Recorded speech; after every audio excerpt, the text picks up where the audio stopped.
Welcome to episode 7, Chronicles of UK Salafism, an Insider Perspective. In this particular episode, I will focus on the events that transpired during 1996.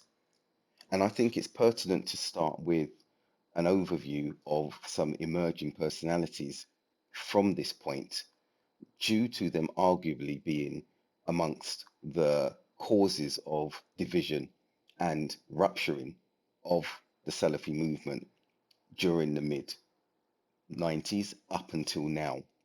And I will begin with none other than Abdul Wahid Alam Abu Khadija, one of the founders of the Salafi publications cult, and whom I also entitle the Abu Khadijite cult. Contrary to his claims that he embraced Salafism in 1988, there is sufficient evidence that he was in actuality a non-practicing Muslim attending the University of Bradford in 1991. During the years 92 to 93, his own brother approached Abu Muntazir, the head of Jimas, and elicited help to persuade Abdul Wahid away from his jihadi leanings. This influence was being reinforced somehow by his involvement in humanitarian work during the Bosnian conflict, and his first marriage was to a sister from that region. That does not mean that those involved in the Bosnian conflict, as I've previously highlighted in episodes, were jihadi or takfiri inclined. However, there was a clear intimation from Abu Khadija's own brother that he had these jihadi leanings, thereby indicating an element of extremism. Jimas members successfully counselled Abu Khadija, who by this time was attending the University of Manchester, and he subsequently embraced Salafism later on during those years, abandoning the jihadi tendencies his brother was concerned about. Referring to another personality that has been integral to the rise and contributory to the divisions that have emerged amongst the wider Salafi movement is Amjad Rafiq, also known as Abu Iyad. He enrolled at the University of Essex, and Jimas members welcomed him and introduced him to the Islamic Society there. He was a keen participant and also began to teach himself Arabic. Moving forward to the middle of the 90s now, with the continuing split and splintering of Jimas that I have also mentioned in previous episodes. By this time, a contingent decided to visit Abu Muntazir at his home in Ipswich, and this included Abu Khadija and Amjad Rafiq. They tried to persuade Abu Muntazir to distance himself from his increasingly politicized position regarding the organization and encourage a reconnection with some of the scholars and their students. Apparently, Abu Muntazir did not take this advice very well and rejected um, what they had offered to him. So at this stage, we will return to 1996. And I want to cover some of the lectures I delivered during that year, that they were few in number due to my increased involvement in Brixton and the associated activities around that. So I will refer to the first talk, which was on the 1st of May, entitled Brotherhood. This was delivered in Bradford. And my lecture focused on a particular series of books, 2 volumes, entitled Medinian Society at the Time of the Prophet. And I'll read an excerpt from that. The excerpt says, quote, undoubtedly, the ties which bring people together are of different types, i.e. tribes, nations, etc. Islam made the bond of faith the most important basis for binding people together in harmony, although it permitted and even encouraged other bonds. Close quote. My notes show that I concluded this particular lecture highlighting the 7 rights of brotherhood. The second lecture I delivered during that year was on the 11th of August. and this was entitled The Day of Judgment and took place in East London. On the 30th of October, I delivered a lecture entitled Muslim by Name, Naughty by Nature at the Queen Mary and Westerfield University, London. This lecture focused on the challenges of Muslims turning away from their faith in preference for other desirous pursuits and, in some instances, vice. Proceeding from that stage now, I want to highlight local, national, and international events that were taking place during that year. And I will start with the first. The first local event that caused a huge impact on the Brixton community was the death of Surat Abdul Malik, who died on the 12th of March and was subsequently buried in plot J33 of the Garden of Peace in East London. And his death had a huge impact, as I've mentioned, on the Salafi community and indeed wider community that had come to know and love Surat. Many of us were at his bed when he died. Some of us had just popped out actually as well to get some refreshments and was suddenly called when reaching the bottom of the ground floor of the hospital and racing back up. And the shock and the sense of loss was huge, as he was a mentor to many of us and a close friend. Referring to a national event and the climate during that year as well, it was clear that the extremist Takfiri narrative and propaganda was proliferating. And on the 6th of April, we sat with Sheikh Ali Hassan Al Halabi, who was visiting at the time. And I have two cassettes here in which we discussed various issues relating to matters associated with the mosque and the current environment. This session was then followed by a visit to Luton, Court-e-Islam in Luton, where Sheikh Ali Hassan delivered a lecture entitled Holding On to Hot Coals and the Evil of Takfir. We were requested to attend and support our colleagues in Luton alongside bolstering support for Sheikh Ali Hassan in view of previous conflict with supporters and adherents of Abu Hamza al-Misri. In attending that particular session, I can confirm that the atmosphere was highly charged and exchanges were quite terse.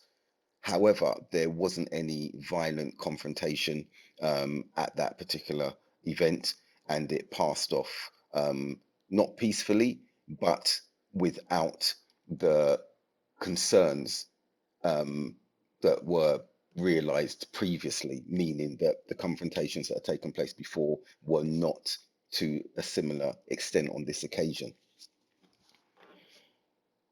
Another national event was somewhat of a crisis, I would say, in that in June we met, and by we I mean senior members and the leadership of Jamas at Good Street, Rabita Islami Muslim World League, where Sheikh Suhaib Hassan presided over a meeting to determine the future of Jamas and the leadership of Abu Muntazir.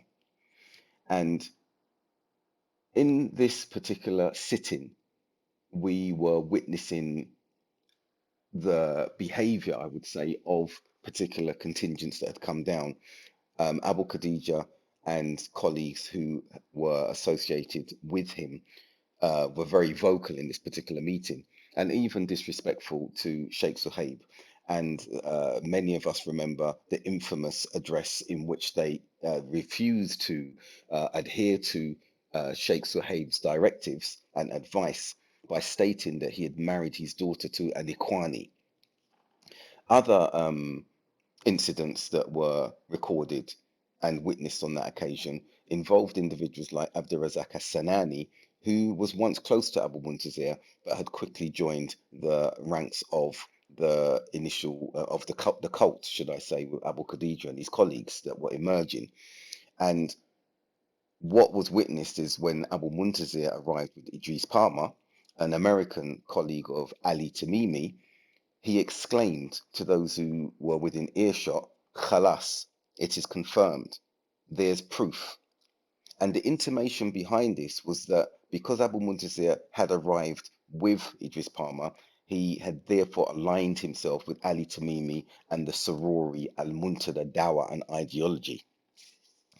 It's unsurprising that the meeting and its outcome was unsuccessful. And it was at that stage that Jimas was abandoned by the vast majority of Salafis affiliated to it at that particular time. Only a few remained with Abu Muntazir. In the immediate aftermath, Sheikh Suhaib saw and discussed with a brother on the way back home on the underground that he wanted to convey 2 points to the contingent from Birmingham, again, who I'd mentioned were the most vocal and vying for power at that particular stage. And these 2 points were as follows. One, not to rely on the Jordanian scholars. I would say and add that when this came out to all of us around the country, it was a surprise, one of which was rejected by the vast majority of us. The second point that Sheikh Suhaib made was that he was the most senior student of knowledge in the UK, who we all had to take as their reference point, as the reference point for scholasticism. He also criticised the Birmingham contingent's reliance on Dawood Burbank, Abu Talha, who has since passed, rahimahullah, who hadn't completed his studies in Medina University. Now, before moving on from that particular address from Sheikh Suhaib and conveyance, he was correct in stating that he was the most senior student of knowledge in the UK. And his statement that he should be referred to by all of us wasn't one of uh, arrogance. We saw from senior scholars on subsequent visits to Saudi Arabia, for example, that Sheikh Suhaib was continually referred to.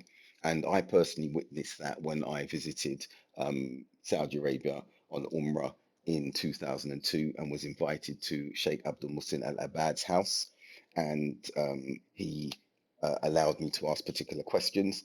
And when a member of the Salafi publications cult tried to diminish the position of Sheikh Suhaib in a question that he asked, Sheikh Abdul Muhsin immediately rebutted this individual and told him that Sheikh Suhaib was one to be referred to due to his seniority in the UK.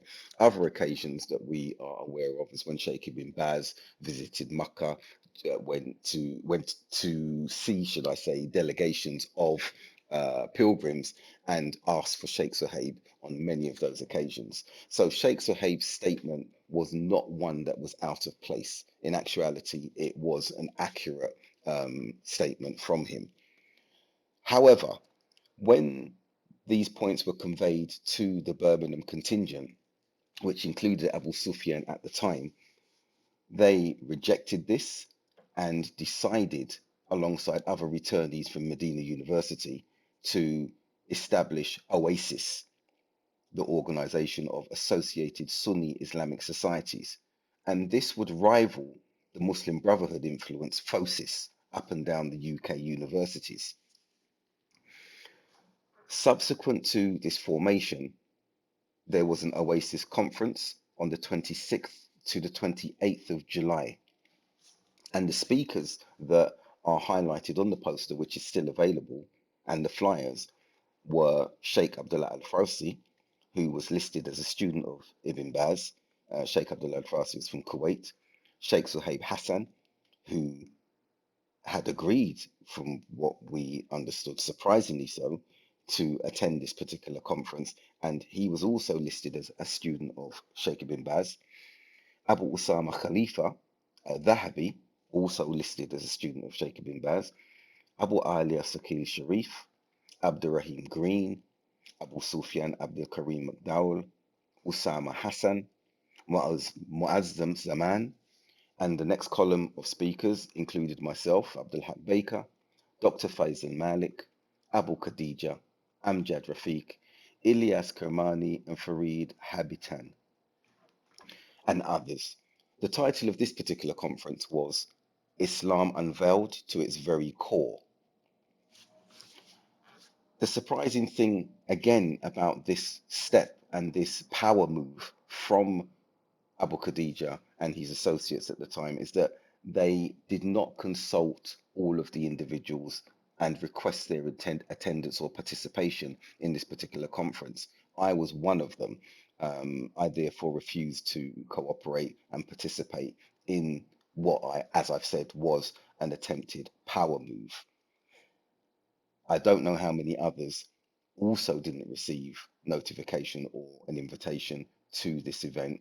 But however, this formed a pattern that continues up until now with Salafi publications.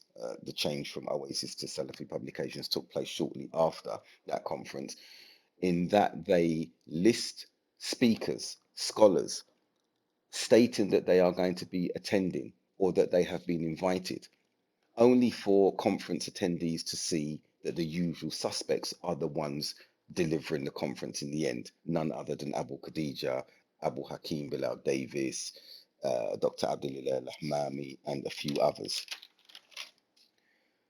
Proceeding now to international events of significance. On the 23rd of August, Osama bin Laden issued his first declaration of war against the Americans occupying the land of the two holy places. This was a paradigmatic shift of the violent extremist strategy that formally targeted the near enemy, that being the Arab and Muslim lands and regimes that they considered despotic and infidels. The new focus was on the far enemy, the US government being the first far enemy that they had decided to target, and their citizens. And this was as a result of the perceived oppression of Muslims across many societies in the Western and Muslim lands.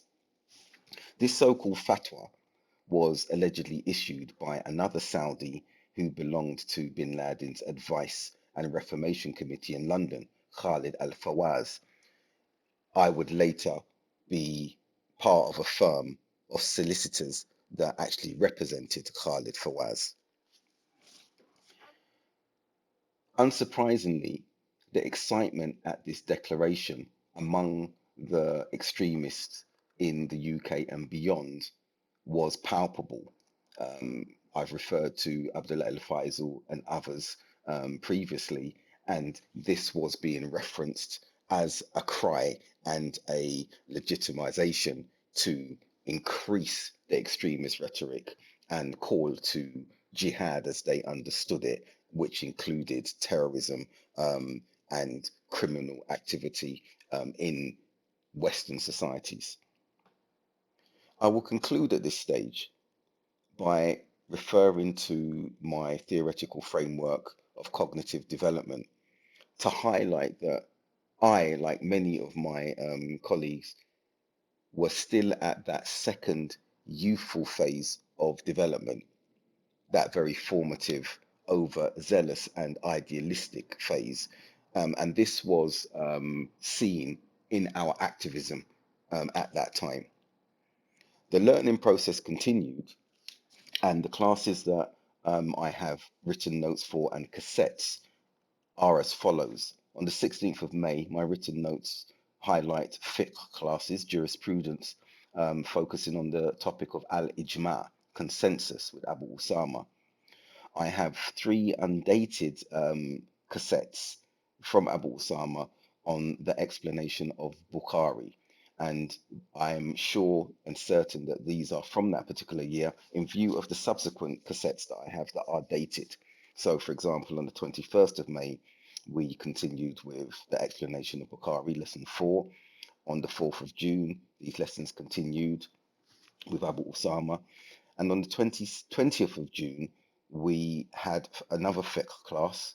These are from my written notes here, and the title was Al-Hukm, the ruling. On the 2nd of July, we continued with the lessons in Bukhari, lesson 8. And a day later, we started yet another class, Usulul Thalatha, again with Abu Usama.